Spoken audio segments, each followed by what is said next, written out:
What started as revenge turned into a deadly game of betrayal, where only one could survive.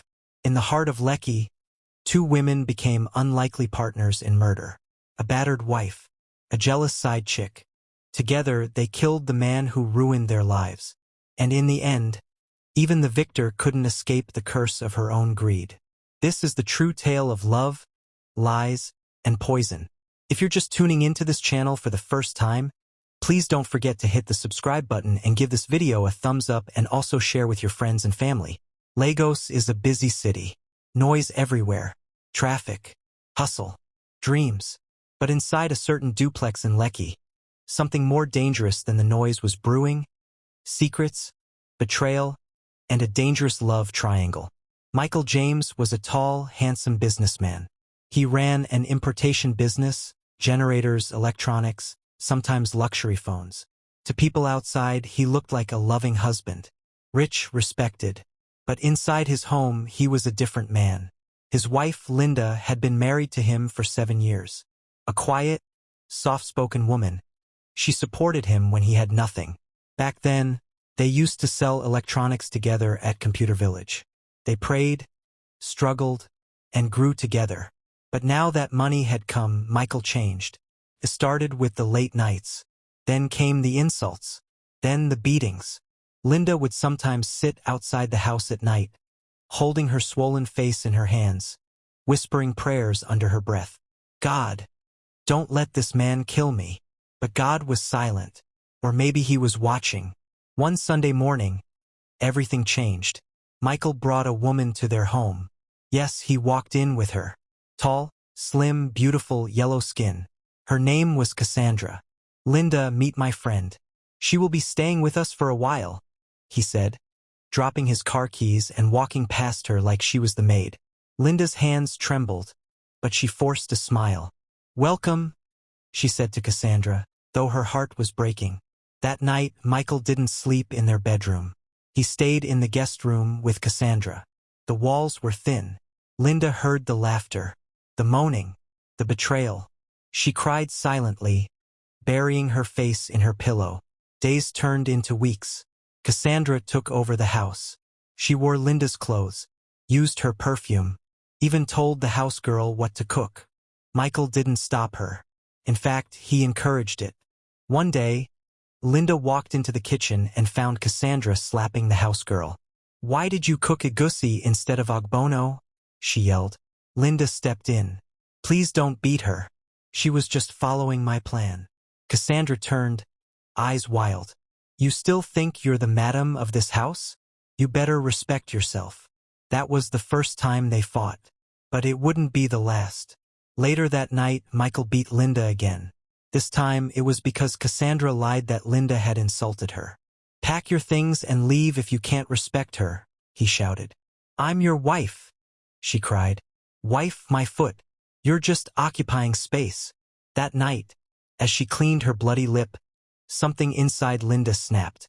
Something dark, something cold, something dangerous. She didn't cry anymore. She just stared at the mirror and smiled. The secret meeting. The next week, Linda waited for Michael and Cassandra to leave the house. She called a number she had been hiding for days. A man answered. His voice was calm, direct. "You want the job done?" Linda hesitated. "Yes, but I don't want it traced to me." "Then you must follow my rules." He told her what to do, how to behave, how to create alibis. But something unexpected happened the next day. Cassandra came to her. She closed the bedroom door and looked Linda straight in the eye. "I know you want him dead," she said softly. Linda's heart raced. "What are you talking about?" "I know about the call you made. Don't worry. I won't tell him. I want to help you." Linda stared, confused. "Why would you help me? Aren't you enjoying the life?"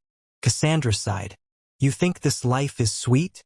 This man doesn't care about anyone. I was pregnant for him once. He made me abort it.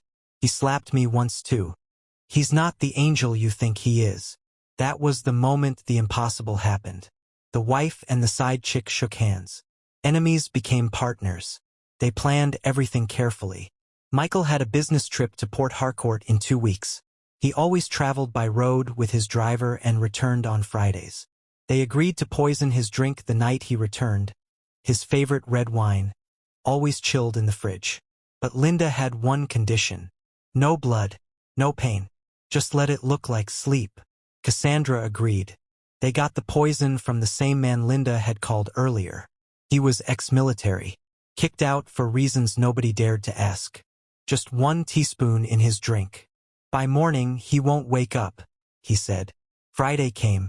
Michael returned, tired and shouting. Where's my wine? I've been sweating all day. Linda smiled. It's waiting in the fridge, love.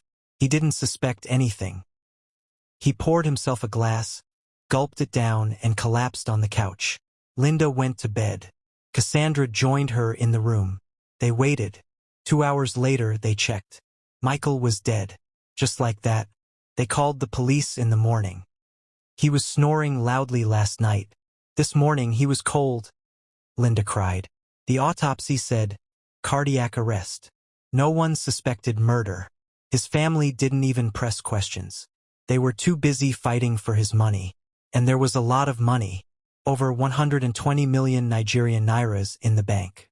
Plus properties in Lekki, Ibadan, and Enugu. The will shocked everyone. He left most of the money to Cassandra. Not even his family knew they were secretly married under a fake name in Cotonou last year. Linda got just the house. That was when Linda knew. Cassandra had played a deeper game. One night, a few weeks after the funeral, Linda started feeling dizzy. She fell while brushing her teeth. By morning, she couldn't move her legs. The house girl screamed. They rushed her to the hospital. Poison. It was slow, quiet, deadly, just like Michael's death. Linda couldn't believe it. She called Cassandra from the hospital. You did this. You poisoned me. Cassandra laughed softly. I told you, this life is not sweet. I just wanted to survive. Now that he's gone, you're just a witness. I can't leave loose ends. Linda cried. Cassandra ended the call. 3 days later, Linda died in her sleep. Cause of death, heart failure. Nobody investigated. After Linda's burial, the house in Lekki was quiet. Too quiet. Cassandra walked around the big duplex like a queen. She had done it. The wife was gone. The husband too. And the money, now fully hers. Michael's family tried to fight her in court, but the marriage certificate from Cotonou shut them up. The will was in her name. She even got a lawyer to throw them out of the property in Ibadan. Everyone in the area whispered behind her back. That's the small girl that killed her way into money. She must have used jazz. But Cassandra didn't care. She drove a black G-Wagon, changed her wardrobe, started hanging with celebrities in Victoria Island. She posted pictures on Instagram traveling to Zanzibar, Dubai, Ghana. She even opened a fashion boutique, Cassie Luxe. From the outside, she was glowing. But inside, she was haunted. Cassandra had grown up in Mushin. Her real name was Chinyere, but she changed it when she started dating rich men. She was used to pain. Her father was a drunk. Her mother was a house help. She started hustling at 16. First with small jobs, then runs. Michael was not her first sugar daddy, but he was the first one she killed. And now it was starting to haunt her. She would wake up sweating at 3 a.m., hearing Linda's voice. You trusted me, and you killed me. She would scream, but no one was there. At night, the fridge would open by itself. She would hear footsteps upstairs, but nobody was home. One night, she came down to see the wine glass, the same one Michael used the night he died, sitting on the table. Clean, but full. She fainted. After recovery, she moved out of the apartment to a different one, to start a new life. Cassandra started dating a new man. His name was Desmond. He was a politician, wealthy, older, and dangerously smart. He liked her boldness. She liked his connections. But Desmond wasn't fooled. He hired a private investigator to dig into Cassandra's past. What he found scared even him. Multiple aliases, bank transfers traced to strange accounts, travel records that didn't add up, and a mysterious heart attack that took Michael James. Desmond confronted her. I know who you are. he said one evening in his mansion at Banana Island. And I know what you did. Cassandra's hands shook, but she kept calm. Are you threatening me? No, he said. I want in. In what? In your game. Desmond was not looking for love. He was looking for control. He told Cassandra, I protect you from police, family, and journalists. You give me 60% of all you have. Cassandra laughed. Why would I do that?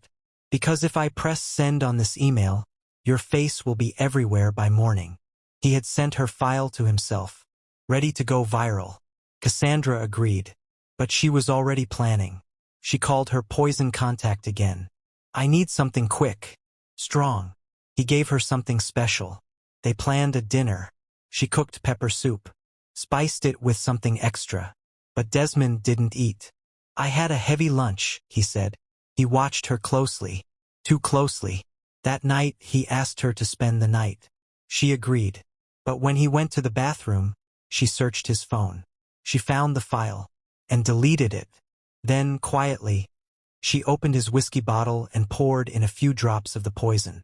The next day, Desmond was dead. Another heart attack. But this time, the police didn't believe it. Desmond was a known man, a senator's friend. His death triggered attention. Autopsy confirmed poison.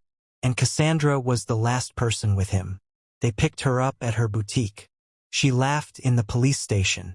You have no proof, she said. But they had enough. Her fingerprints on the bottle. Her name on the flight manifest to Cotonou with Michael. And worst, Desmond had already sent a backup of her file to a journalist friend. Within 48 hours, it hit social media. Black Widow of Lekki, how Cassandra Chinyer poisoned her way to wealth. Pictures of Michael, Linda, court records, hotel CCTV. She was finished. In court, Cassandra tried to act like the victim. I was abused. I was scared. But the evidence was too strong. She got life imprisonment. No parole. No bail. Everything was seized: cars, houses, money. Even Cassie Lux was shut down. She sat in Kirikiri prison, wearing a brown uniform, staring at the ceiling. Her roommates in prison whispered, "That's the Lekki killer." At night, she heard Linda's voice again. "Now you're alone. Was it worth it?" Cassandra couldn't answer, because even in prison, her past wasn't done with her. One morning, she didn't wake up. The guards found her stiff, eyes open, mouth foaming. Autopsy? Poison. But from where? She had no visitors, no access, no phone. No one knew how she got it. But everyone believed one thing. It was karma. Greed will take you far, but never back. Betrayal may get you riches, but never peace. What you sow, you must surely reap. Cassandra thought she won, but the ghosts of her past never let her rest. And karma? Karma always comes when you least expect it. If you enjoyed this dark and twisted true story, don't forget to like, share, and subscribe to Twisted Love Files for more shocking tales of love, betrayal, and deadly secrets. See you in the next story, where the truth is always stranger than fiction.